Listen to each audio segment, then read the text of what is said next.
Undertaker demonstrated great loyalty to WWE for a number of years, and then Sting goes in the Hall of Fame. Here comes The Undertaker with a choke slam or tombstone and challenges Sting to a match at WrestleMania over the fact Sting is going in the Hall of Fame years before he should have went in the Hall of Fame, and probably it's argued that The Undertaker should be going in the Hall of Fame either the same time Sting is going in or going in before Sting, so that could set up for Sting versus The Undertaker. But if you're not going to go that way and you'd rather have something else for Reigns to do, why not give us Reigns versus The Undertaker, and outside of that, substitute Roman Reigns versus Triple H for something like Dean Ambrose versus Triple H, because obviously Dean Ambrose is over, and I say that because of what happened at the Royal Rumble. I mean, Dean Ambrose got one of the biggest reactions of the night, and the place exploded when they realized Dean Ambrose had a chance of eliminating Triple H and winning the 2016 Royal Rumble match. I mean, that would have been awesome, seeing Dean Ambrose realizing his dream of going to WrestleMania after chasing that Intercontinental Championship, which he still has, for over 1 year, finally winning it at the end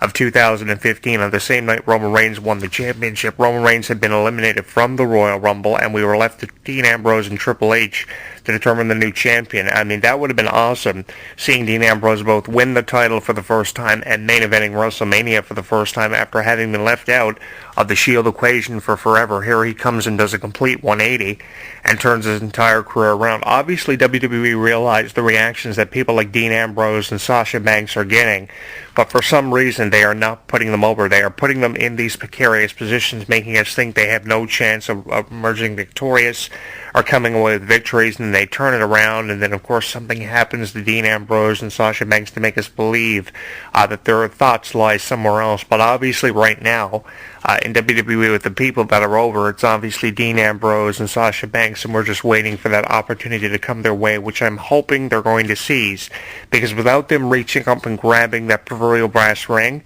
nothing is going to happen for their characters, and we're just going to be left at a point of frustration where we're wondering, what is really going on here? Who are they really wanting to put over? Are they just upset over the fact Seth Rollins is gone because he was supposed to have been in the main event picture for a really long time, and now we're have to substituting that for people like Roman Reigns and Dean Ambrose? Obviously, that's not the way that you wanted it to go. If you're Vince McMahon or Triple H, you wanted Seth Rollins in the main event picture, and you wanted to hype up for matches like Triple H versus Seth Rollins, which obviously would have been your main event this year at WrestleMania. If not for the injury of Seth Rollins, outside of Triple H and Roman Reigns, you probably would be seeing this year Triple H versus Seth Rollins, which would generate a lot of attention, because a lot of people believe that Seth Rollins is indeed the future of WWE, which is why I really feel for the Seth Rollins fans out there. They do exist, and I do feel for the Seth Rollins fans, even though I was never really the biggest Seth Rollins fan, just as I was never really the biggest Roman Reigns fan, because I know there are more fans of Seth Rollins out there than there are of Roman Reigns because of the reactions that Reigns gets, and you can go back as far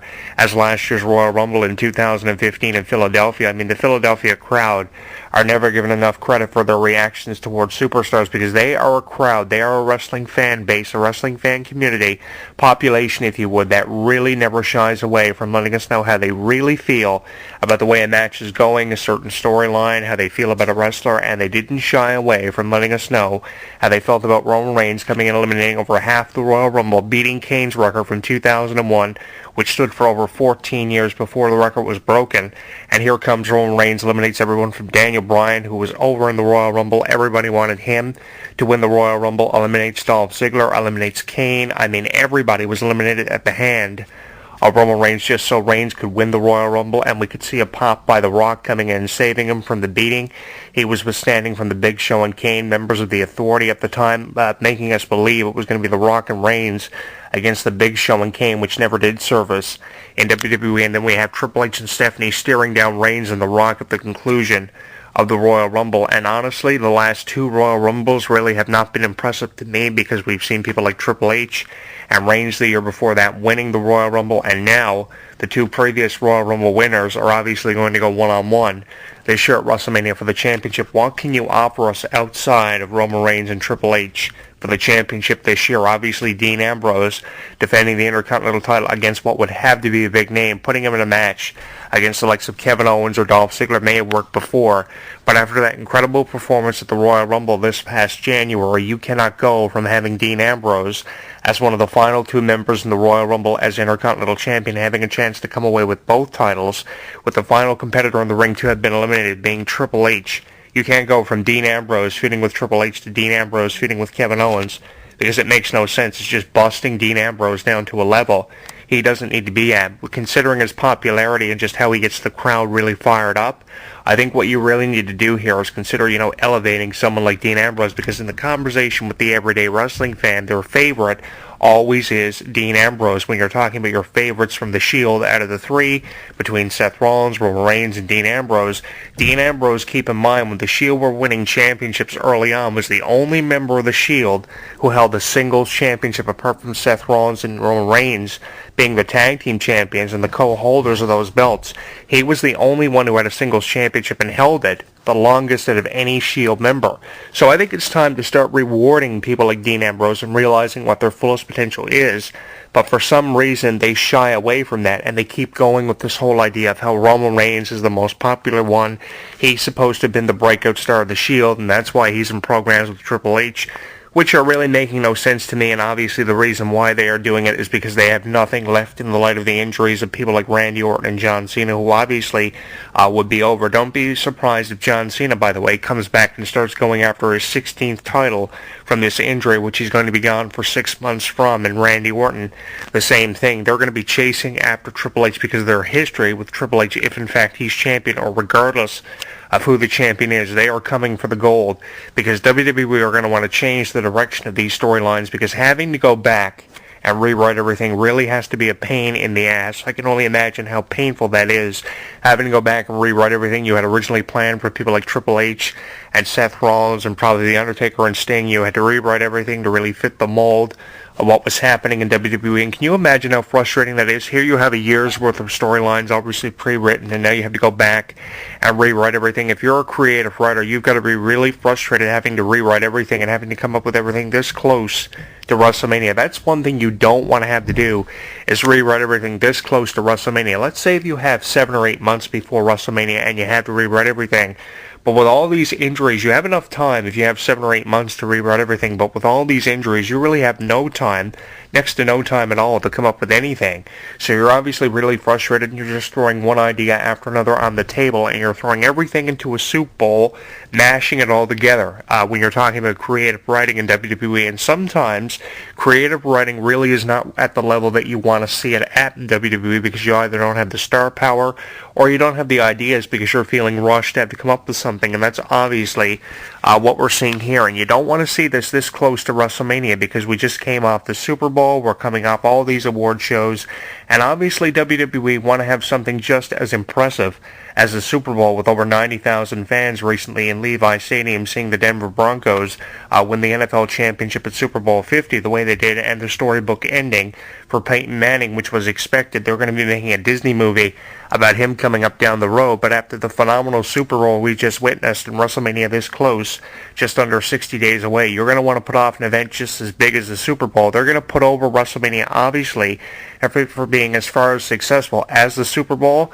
But really, when it comes down to the numbers, are WWE really putting out higher numbers than the Super Bowl? I don't think so. For the fans that were in attendance, yeah, there were a couple of cheap seats that were empty at the Super Bowl, but the WWE really have to come up with something if they're going to want to compete at the same level of the NHL and NBA All-Star Games or the Super Bowl, which happen around the same time every year. And they're not really putting up the numbers right now, and they're not really putting up the ratings reports that are worth talking about, and they really have nothing in comparison to the Super Bowl, with a couple of cheap seats empty during the Super Bowl and the phenomenal halftime show we just saw with Coldplay, Bruno Mars, and Beyonce, who I can remember performing at the Super Bowl a few years back. I mean, it was just a phenomenal Super Bowl all around. So you're going to want to have something to kind of counteract that, and you're kind of in a position right now, a predicament, if I can get away with saying that, where you really have nothing to offer us. I mean, The Undertaker, yeah, can come in and save WrestleMania, but how many more years can The Undertaker physically be able to do that, with how many years he's performed at WrestleMania, being up there in the 23-year, 24-year mark? You can't always rely on people like The Undertaker and The Rock anymore to come in and save you at WrestleMania, because what you have to do is you have to use events like the Royal Rumble and WrestleMania to create superstars. And yeah, some years you do, but But other years you kind of shy away from doing that because the Royal Rumble didn't need to be won in all reality by Triple H this year. You could have the Royal Rumble won by someone like Dean Ambrose or even Roman Reigns to win his second Royal Rumble and win back-to-back Royal Rumbles like the likes of Shawn Michaels and Steve Austin did from years prior. I mean, you could have used the Royal Rumble to create a superstar, but you didn't. You had Triple H come out, eliminate 4 wrestlers as number 30, and go on to win the Royal Rumble, and let alone win the Royal Rumble, become champion in the same Royal Rumble, which hadn't had the title defended in for over 24 years. Did we really have to see that the first time since 92?